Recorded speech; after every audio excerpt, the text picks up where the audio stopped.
Ukraine के सैन्य ठिकानों को तबाह कर चुके रूस के राष्ट्रपति व्लादिमीर पुतिन ने एक बार फिर ये दोहराया है कि वो यूक्रेन से बातचीत को तैयार है, लेकिन बातचीत वहां के मौजूदा राष्ट्रपति वोलोदिमीर ज़ेलेंस्की से कतई नहीं होगी। पुतिन ने कहा कि यूक्रेन की सरकार में बैठे लोग नव नाजीवादी हैं, नियो नाजी हैं और वो यूक्रेन के लोगों को ढाल बनाना चाहते हैं। पुतिन ने यूक्रेन की सेना से आह्वान किया है कि वो खुद ही यूक्रेन की सत्ता को संभाल ले और ये भी उन्होंने कहा कि सेना के साथ समझौता आसान होगा, बात करना आसान होगा।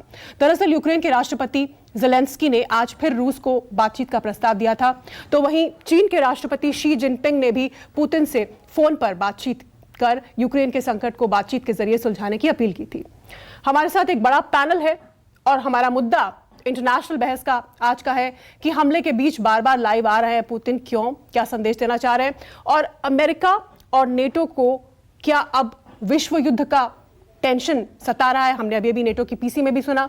हम सभी से बात करेंगे, लेकिन थोड़ी देर पहले हमने अमेरिकी विदेश मंत्रालय के प्रवक्ता जेड तरार से एक्सक्लूसिव बातचीत की, पहले वो सुनिए।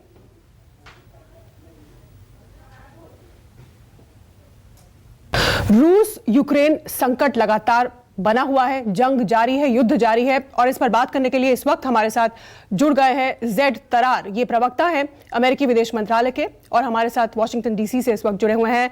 मिस्टर तरार, जो कुछ अमेरिका ने भूमिका निभाई इस पूरे मामले में यूक्रेन को लेकर और जिस तरह से यूक्रेन को अकेला छोड़ दिया, उसको लेकर पूरी दुनिया क्रिटिकल है अमेरिका के रोल को लेकर।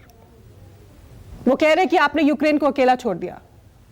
मैं नहीं मानता कि अमेरिका ने यूक्रेन को अकेला छोड़ा, बल्कि आपने शायद सुना होगा कल रात को राष्ट्रपति बाइडेन ने बहुत ही वाज़े तौर पर, बहुत स्पष्ट शब्दों में उन्होंने कहा है कि बिल्कुल 100% अमेरिका यूक्रेन के साथ खड़ा हुआ है, यूक्रेन के आम लोगों के साथ खड़ा हुआ है।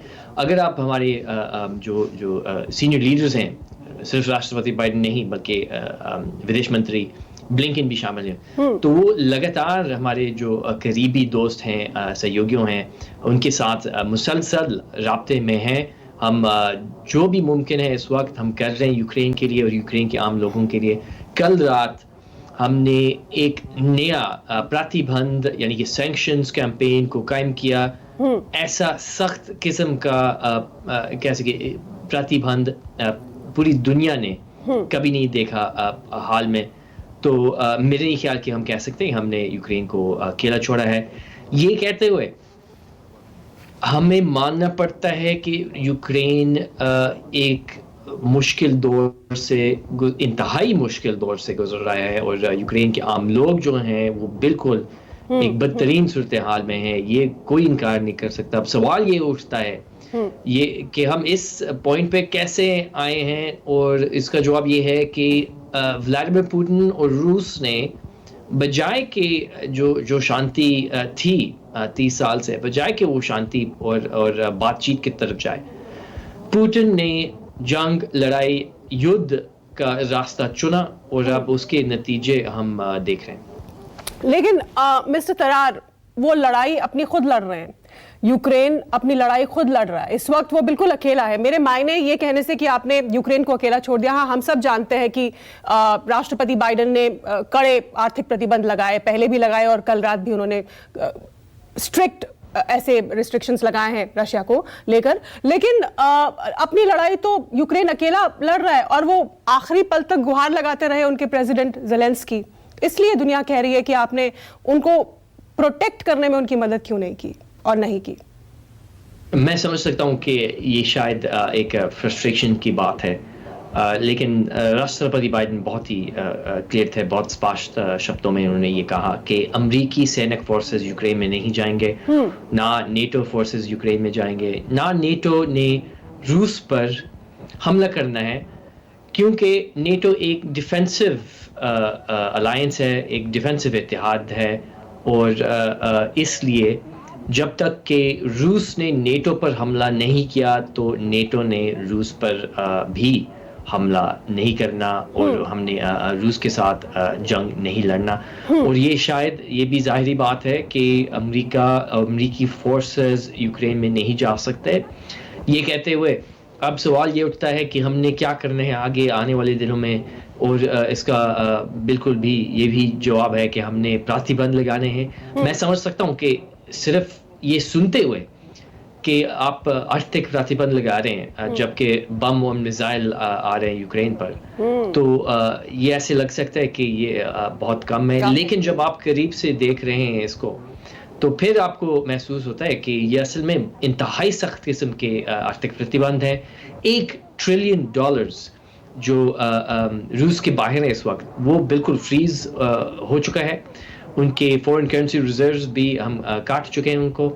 तो बिल्कुल हम इस बात पे जुड़े हुए हैं। 2/3 पूरे विश्व में हमारे साथ हैं कि हमने रूस को एक सख्त जवाब देना है, और वो आने वाले दिन में हम देखेंगे उनका असरअंदाज क्या है। तरार साहब, आपने कहा कि आप यूक्रेन की एस्टैब्लिशमेंट के संपर्क में हैं, आप यानी अमेरिका। क्या अमेरिका राष्ट्रपति ज़ेलेंस्की के संपर्क में है? वो कहाँ है, किस हाल में है? आपकी उनसे बातचीत या कोई कम्युनिकेशन अमेरिका की हुई है? इतना मैं ज़रूर कह सकता हूँ कि हम मुसलसल राब्ते में हैं अपने जो मेरे कॉलीग्स हैं यूक्रेन में मौजूद हैं।